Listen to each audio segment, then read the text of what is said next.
আসসালামু আলাইকুম। আমন্ত্রণ জানাচ্ছি জাগো ফুটবলে। আপনাদের সাথে আছি আমি মমতাজ শাহিন রুম্পা। শুরুতেই জানিয়ে দিব হাতে থাকা সর্বশেষ আপডেটগুলি। পিএসজি ছাড়ছেন পচেত্তিনো, পরবর্তী গন্তব্য কোথায় বিস্তারিত জানাবো প্রতিবেদনে।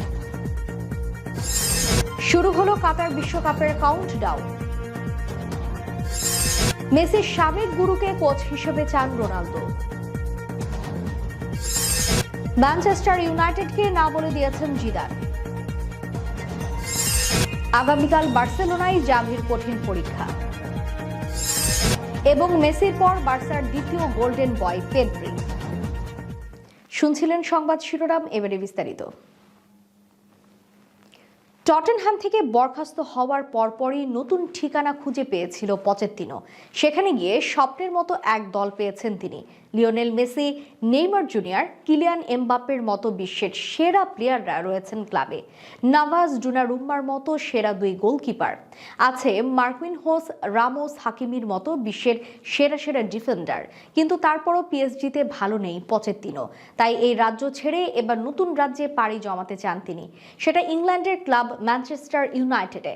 সম্প্রতি ম্যানিউ সোলসজারকে বরখাস্ত করার পর পচেত্তিনোকে কোচ হিসেবে চাচ্ছে, আর পচেত্তিনো চাচ্ছেন ইংল্যান্ডে ফিরে যেতে।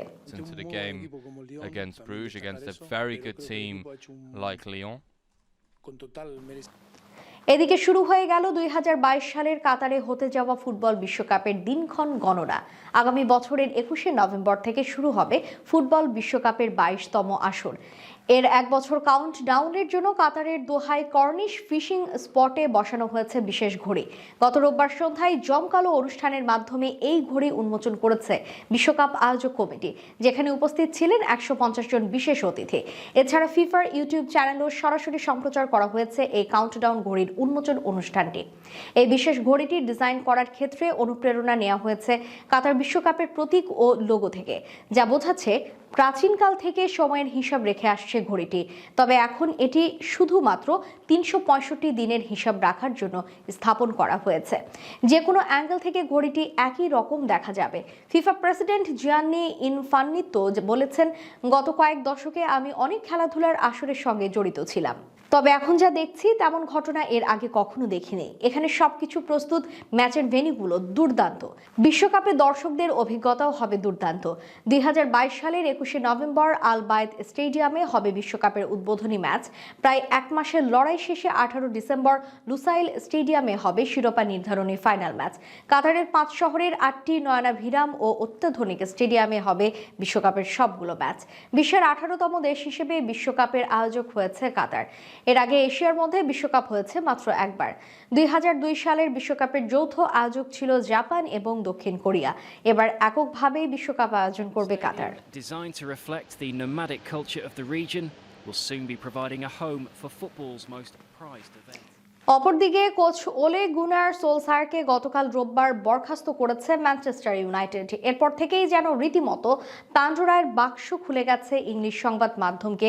কে হবেন ইউনাইটেডের পরবর্তী কোচ, কে হবেন রোনালদোর পরবর্তী গুরু, এই নিয়ে জল্পনা কল্পনার শেষ নেই যেন।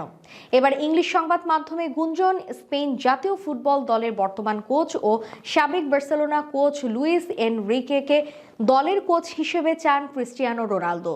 চলতি মৌসুমের শুরুটা রোনালদোর দলের ভালো কাটেনি মোটেও।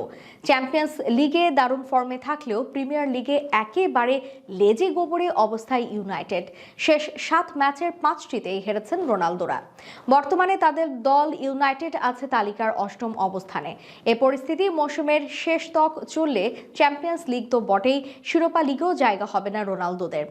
এরপরও অবশ্য ইউনাইটেড আস্থা রাখছিল কোচ সোলসারের ওপর। চলতি মৌসুমের শুরুতেই 3 বছরের নতুন চুক্তি সই করা নরওয়েজিয়ান কোচকে অন্তত মৌসুমের শেষ পর্যন্ত রাখতে চেয়েছিল দলটি। তবে লিভারপুল, ম্যানচেস্টার সিটির পর শেষমেশ ওয়াটফোর্ডের কাছেও 4-1 ব্যবধানে হেরে বসলে আর ধৈর্যের বাঁধ ভেঙে যায় ইউনাইটেড কর্তৃপক্ষের। এরপরে গতকাল আসে বরখাস্ত করার খবর। এরপরে শুরু হয়েছে জল্পনা কল্পনা, কে হবেন দলটির পরবর্তী কোচ। স্কাই স্পোর্টস জানাচ্ছে, ক্রিস্টিয়ানো রোনালদো বর্তমান স্পেন কোচ লুইস এনরিকেকে চাইছেন কোচ হিসেবে। উল্লেখ্য, স্প্যানিশ এই কোচ 2014 থেকে 2017 সাল পর্যন্ত কোচিং করিয়েছেন লিওনেল মেসির বার্সেলোনাকে। তার অধীনেই বার্সেলোনা মেসিকে ছাড়াই রোনালদোর তৎকালীন দল রিয়াল মাদ্রিদকে হারিয়েছে 4-0 গোলের ব্যবধানে। সেই এনরিকেকেই এবার রোনালদো চাইছেন ওল্ড ট্রাফোর্ডে নিজেদের কোচ হিসেবে। এনরিকে বিষয়টা জেনে রীতিমতো হেসেই খুন হয়ে গেলেন। বিষয়টাকে এরপর উড়িয়েই দিয়েছেন তিনি।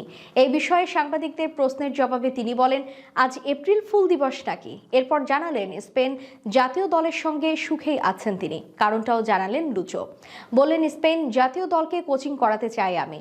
5000 খেলোয়াড় আছে আমার হাতে, আর আমার প্রয়োজনে সব খেলোয়াড়ই আছে আমার কাছে। এর চেয়ে ভালো কিছু কি হতে পারে? আমি যেখানেই আছি খুশি আছি। No lo sé, la verdad es que no lo sé. Es que el futuro, ya sabéis que el futuro cambia desgraciadamente en 15 segundos. Manchester ইউনাইটেডের নতুন কোচ হবার কোনো আগ্রহ নেই জিনেদিন জিদানের। ওলে গানার সুলসারকে বরখাস্ত করার পর তার জিদানের কাছে গিয়েছিল ইংলিশ ক্লাবটির প্রতিনিধিরা।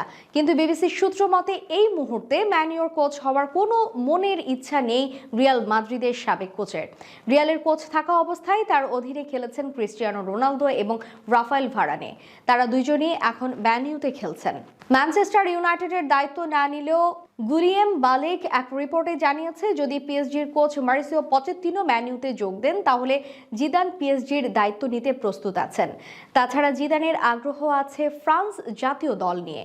আসন্ন কাতার বিশ্বকাপ শেষে দিদিয়ের দেশাম্পের সঙ্গে চুক্তি শেষ হবে ফ্রান্সের। এরপরেই বিশ্ব চ্যাম্পিয়নদের দায়িত্ব নিতে পারেন জিদান। এখন জিদান না করে দেয়ায় রিয়ালের কোচ হওয়ার দৌড়ে এগিয়ে গেছেন লিস্টার সিটির ব্রেন্ডন রজার্স। তার সঙ্গে ইতোমধ্যে যোগাযোগ করেছে রেড ডেভিলরা। এরপরই আছেন পচেত্তিনো।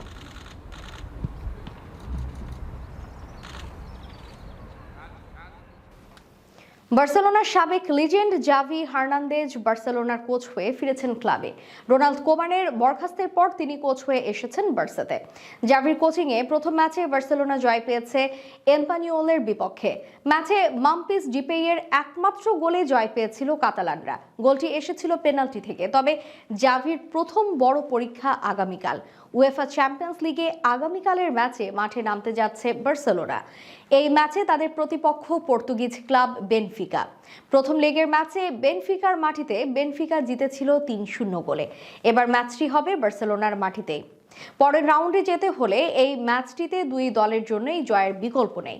যদি বার্সেলোনা জয়লাভ করে তাহলে তাদের পরের রাউন্ড নিশ্চিত হয়ে যাবে, আর যদি হেরে যায় তাহলে শেষ ম্যাচ পর্যন্ত অপেক্ষা করতে হবে।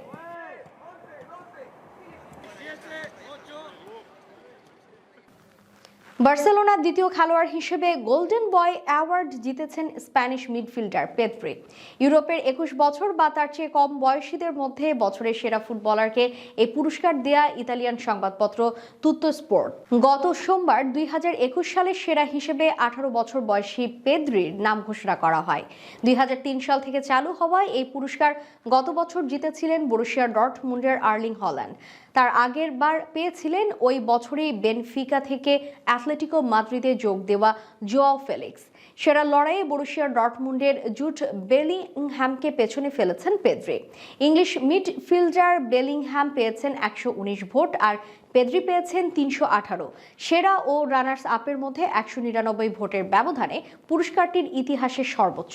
তুরিনে আগামী 13 ডিসেম্বর এক অনুষ্ঠানে পেদ্রিকে পুরস্কৃত করা হবে।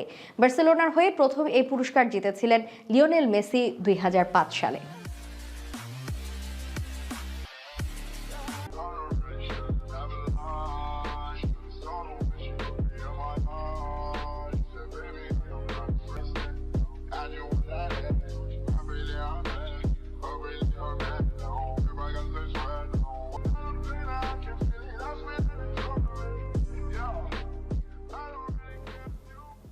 শেষ করার পূর্বে সংবাদ শিরোনামগুলো জানিয়ে দিব আরও একবার।